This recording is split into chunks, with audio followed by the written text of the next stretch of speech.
Well, how do you guys think we got this way? You know, in the way Victor Davis Hanson says, we lost our ever-loving minds from the beginning of COVID forward. And we're sort of, you know, like the astronaut who gets disconnected from the rocket ship, sort of being pulled out into this black hole, and reality is the ship. And we seem to be farther and farther away from it as a country in the way we talk about things and see things. What are those divides? What's pulling us apart? What are we doing that we shouldn't be? I don't know that COVID is really the watershed moment where we lost our way. I think COVID, much like Trump, laid bare certain processes that were already in place. There's a great article that reminds me of the one that you just mentioned by R.S. Racines in Unheard magazine about the decline of American empire in the age of COVID and BLM. And he makes this comparison between collapse era USSR and present day USA, and talks about how there are certain similarities. For example, the deaths of despair, the radically lowered health outcomes and life expectancies, the symbolic rule by like a gerontocracy, the capture of the state and academic institutions by, he calls them a rapacious oligarchy. So I think those things were already in place, at least since, the 70s. Sorry, Dasha, were you going to add to that? Yeah, well, yeah, and COVID merely like accelerated those processes. Mm-hmm.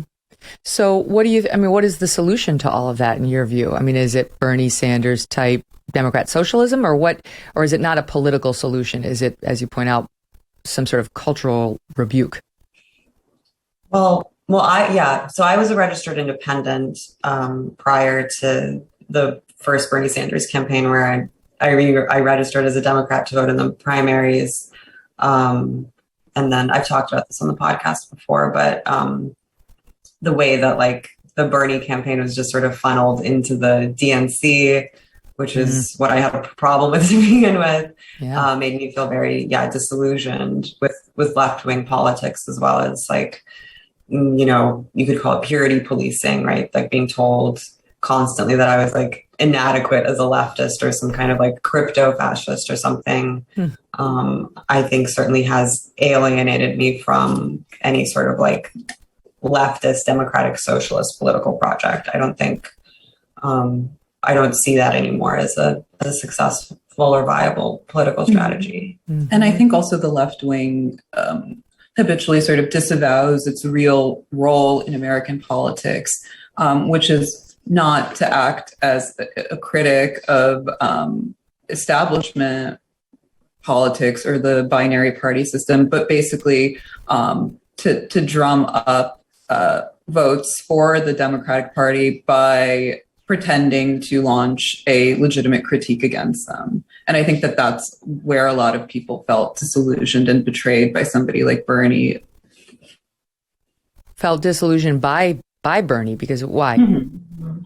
Well, because it turned, when he came in, right, he was very plain spoken. He spoke in this very no frills way. He focused on class rather than all these kind of identitarian struggles and movements. And as time wore on, he began to what people perceived as like capitulate to the demands, the identitarian demands of what you called the woke left. I'm not sure that there's a useful distinction to be made between the woke left and the not woke left.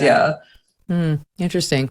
I see what you're saying, but I've always made a distinction in my mind, hard distinction between AOC and Bernie, right? Because if you look at their economic policies, a lot of them might overlap, but he just never sounded like her on the wokeism. She's all about identity politics, and that really wasn't his jam. But she just, now I look at her, I'm like, you're on an island by yourself with your so-called squad mates and have absolutely no support.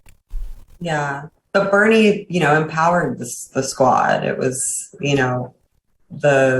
the Bernie movement, I think, that was parlayed into this, new enthusiasm for this like conflated category of identitarian politics with like so-called leftism.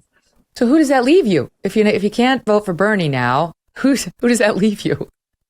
I'm a non-voter. Yeah, that's a great question. I mean, now you see like a resurgence of like the populist right. You see guys like J.D. Vance and Blake Masters making bids for political office, and their platform sounds very reassuring to a lot of people. But I'm unconvinced that anyone can really make a difference in a system where the kind of left liberal ideology is the dominant one, because we all have to agree to play by those terms. That's depressing. Well, yeah. Are the high fuel costs putting a damper on your summer vacation plans? From higher prices at the pump to a jump in airfare, it's getting more expensive to get away for a week. But what if you could soak up those vacation vibes year-round? Get a Michael Phelps Swim Spa by Master Spas. Whether you want to stay close to home this summer or just want to extend your break, a Michael Phelps Swim Spa by Master Spas can transform your backyard into an oasis. It combines the benefits of a pool with the therapy of a hot tub. Michael Phelps Swim Spas by Master Spas have a water current so you can swim, do aquatic exercises, or just have fun with the kids. This is going to reinvent your family time. You will love it, and your family and friends will too. Michael Phelps Swim Spas by Master Spas come in a variety of sizes to complement almost any yard, even if it's a small one. And since it's heated, you can use it year-round in any climate. Michael Phelps Swim Spas are 100% made in the USA by Master Spas, the world's largest swim spa manufacturer. Go to masterspas.com, put in the promo code MK to save $1,000 on a Michael Phelps Swim Spa or $500 on a Master Spas hot tub. That's masterspas.com, promo code MK. Hey, thanks so much for watching. If you like what you just saw, hit the subscribe button for more clips and full episodes.